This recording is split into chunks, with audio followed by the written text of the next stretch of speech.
Hi friends, ఇదిగోండి ఇలా గంటలు ఫస్ట్ కడగాలి. ముందు ఉట్టి నీళ్ళతో కడిగేసిన తర్వాత అప్పుడు సోప్ పెట్టి ఇలా రుద్దిని అన్ని సింక్లో వేసి మళ్ళీ తర్వాత కడిగి అంట్లు స్టాండ్లో వేయాలి. ఇది ఫస్ట్ ఇంగులంతా తీసేసి ఒక గిన్నెలో వేసి ఇదిగోండి ఇలా పెడితే సింక్లో ఇదంతా డస్ట్ ఇరుక్కోకుండా ఉంటుంది.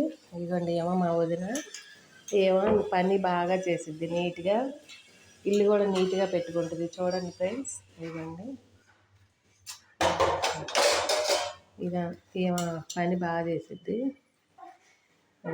ఇల్లు చూసారా ఎంత నీట్గా పెట్టుకుంటుందో. ఇదిగోండి డైనింగ్ టేబుల్, ఇదిగోండి ఇదంతా టీవీ రూము.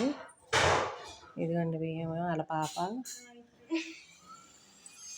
చాలా బాగా నీట్గా పెట్టుకుంటుంది ఫ్రెండ్స్ ఇల్లు మాత్రం. ఇదిగోండి చూడండి ఇదంతా బెడ్రూమ్ కూడా నీట్గా ఉంచుకుంటుంది. అంటే ఇవాళ చుట్టాలు ఉన్నారని కొంచెం ఇలా పెట్టింది. మామూలుగా అయితే ఇంకా నీట్గా ఉంటుంది.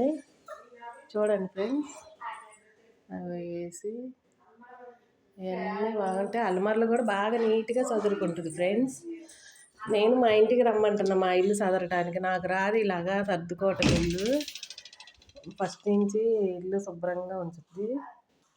ఇవ్వండి ఫ్రెండ్స్, ఇవి గట్లు చక్కగా పెట్టుకుంటుంది, బాగా నీట్గా ఉంచుకుంటుంది. ఈ ముంతలో ఆమె బ్లౌజులు చేతి పని చేసిద్ది. ఆ బ్లౌజులు చేతి పని చేసిన డబ్బులు ఈ ముంతలో వేసిద్ది. బ్లౌజ్ చేతి పని చేసినందుకు 15 రూపాయలు అవి దీంట్లో వేసిద్ది. మీరు కూడా ఆదా చేయండి సార్ ఫ్రెండ్స్. ఇలా పెట్టుకుంటాను, చాలా బాగా నీట్గా ఉంచుకుంటుంది.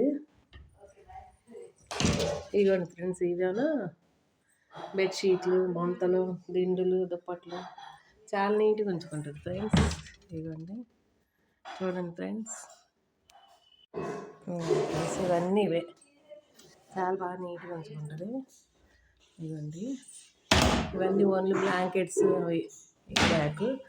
ఈ బ్యాగ్ వచ్చి చుట్టాల బట్టలు, వాళ్ళ పిల్లల బట్టలు. ఇదిగోండి ఫ్రెండ్స్, బాగా నీట్గా చక్కగా చదువుకుంటుంది. ఇదిగోండి ఫ్రెండ్స్, ఇదిగోండి ఫ్రెండ్స్ చూడండి, మీరు కూడా చక్కగా ఇలా చదువుకోండి, ఇల్లు బాగుంటాయి. నేను ఇంత నీట్గా చదవను ఫ్రెండ్స్, నాకు రాదు ఇల్లు చదవటం. ఈమెకి చిన్నప్పటి నుంచి ఇల్లు నీట్గా ఉంచడం అలవాటు. ఇదిగోండి ఫ్రెండ్స్, ఇదిగోండి ఫ్రెండ్స్, కడిగిన తర్వాత అంట్లు ఇలా ఉంటాయి. అంటే తిక్కిరి బిక్కిరికి వేసినట్టుగా ఉందిలే స్టాండ్లో, కానీ నీట్గా ఉన్నాయిగా. అది కడగక ముందునో ఒకసారి కడిగిద్ది.